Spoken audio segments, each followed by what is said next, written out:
কলাক্ষেত্ৰত ডিমাচা কছাৰীসকলৰ বাৰ্ষিক উৎসৱ বসু দিবা দুদিনীয়াকৈ অনুষ্ঠিত কৰা হৈছে। এই কৃষিভিত্তিক উৎসৱ খেতি চপোৱাৰ পাছত বছৰৰ আৰম্ভণিতে পালন কৰে বসু দিবা। পৰম্পৰাগত বাই দিবা নৃত্যত অংশ ল'লে মন্ত্ৰী নন্দিতা গাৰ্লুচাই। কাৰ্যসূচীত অংশগ্ৰহণ মুখ্যমন্ত্ৰী ডক্টৰ হিমন্ত বিশ্ব শৰ্মাৰো।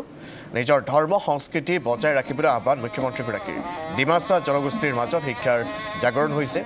ACS APSৰ লগতে বহু চাকৰি লাভ কৰিছে ডিমাচা জনগোষ্ঠীৰ লোকে। ডিমাচাসকলক অসমীয়া ভাষা শিকাৰ আহ্বান মুখ্যমন্ত্ৰীৰ। তেতিয়াহে অসমৰ যিকোনো ঠাইলৈ যোৱাৰ সুবিধা হ'ব। বসু দিবা উৎসৱত এই আহ্বান জনালে মুখ্যমন্ত্ৰী ডক্টৰ হিমন্ত বিশ্ব শৰ্মাই।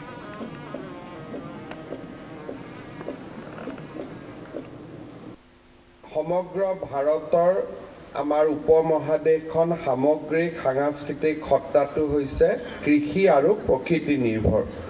ডিমাচাসকলৰ ক্ষেত্ৰতো একে কথাই প্ৰযোজ্য। ডিমাচা জনগোষ্ঠীৰ অন্যতম কৃষি উৎসৱ বসুৱে কৃষিজীৱী ৰাইজক সদায় প্ৰেৰণা যোগায়। ভূমিৰ উৰ্বৰা শক্তি আৰু ফচল বৃদ্ধিৰ কাৰণে বিভিন্ন পূজা উপাসনাৰ পদ্ধতি ডিমাচা জনগোষ্ঠীৰ মাজত প্ৰচলিত। ইয়াৰ ভিতৰত ফচল চপোৱাৰ সময়ত পালন কৰাৰ অন্যতম কৃষি উৎসৱ হৈছে বসু। অসমীয়া মানুহে ফচল উৎসৱৰ সময়ত মাঘ বিহু পালন কৰে আৰু ডিমাচা লোকসকলে বসু উৎসৱ পালন কৰে। বসু উৎসৱক বিশু উৎসৱ হিচাপেও জনা যায়। বিশু ডিমাচাসকলৰ প্ৰধানতম উৎসৱ ৰূপে পৰিগণিত। 3 প্ৰকাৰে বসু উৎসৱ পালিত হৈ আহিছে। 2 দিন ধৰি পালন কৰা উৎসৱক জিদাপ, 5 দিন ধৰি পালন কৰা উৎসৱক চুৰেমবাইনু আৰু 7 দিন ধৰি পালন কৰা এই উৎসৱক হাংচু বসু নামে জনা যায়। এই উৎসৱ ডিমাচাসকলৰ জীৱনশৈলী আৰু সংস্কৃতিৰ এক অপৰিহাৰ্য উপাদান।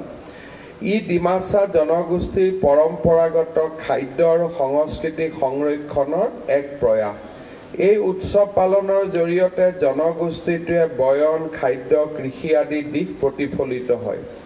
আনহাতে পৰম্পৰাগত গীত আৰু নৃত্যৰে এই আনন্দময় উৎসৱ পালন কৰা হয়। বৈদিমা নৃত্য ডিমাচা কছাৰী জনগোষ্ঠীৰ সাংস্কৃতিক লোকনৃত্য। শস্য চপোৱা উৎসৱৰ এই নৃত্য পৰিৱেশন কৰা হয়। এই উৎসৱত শিৱৰাই গামাভিৰ উদ্দেশ্যে ভোগ নিবেদন কৰি বছৰটোৰ ৰোগ সুখহীন হৈ সুখ সমৃদ্ধি বৃদ্ধিৰ বাবে কামনা কৰা হয়। এই উৎসৱ মিলনৰ উৎসৱ। সমগ্ৰ বছৰ নতুন উদ্যমেৰে যাতে আমি আগুৱাই যাব পাৰোঁ তাৰ বাবে এই উৎসৱে ডিমাচা লোকক অধিক কৰ্মমুখী। মই ভাবোঁ যে ডিমাচাৰ মানুহবিলাকে অসমীয়াটো বহুত BSc MA পঢ়িব নালাগে, স্পোকেন আছামিজটো অলপ জানিব লাগে। স্পোকেন আছামিজটো জানিলে আমাৰ ভয়টো নোহোৱা হৈ যাব। গুৱাহাটীত চাকৰি পালেও আমি কৰিব পাৰিম, ডিব্ৰুগড়ত কৰিব পাৰিম, তিনিচুকীয়াতো পাৰিম। সেইকাৰণে আমাৰ গুৱাহাটীত যিবিলাক ষ্টুডেণ্ট আহিছে তেওঁলোকে অলপ স্পোকেন আছামিজটো শিকিব লাগে। তেতিয়া মনত সাহস হৈ যাব যে ডিমা হাছাওখনে আমাৰ নহয়, গোটেই অসমখনে আমাৰ।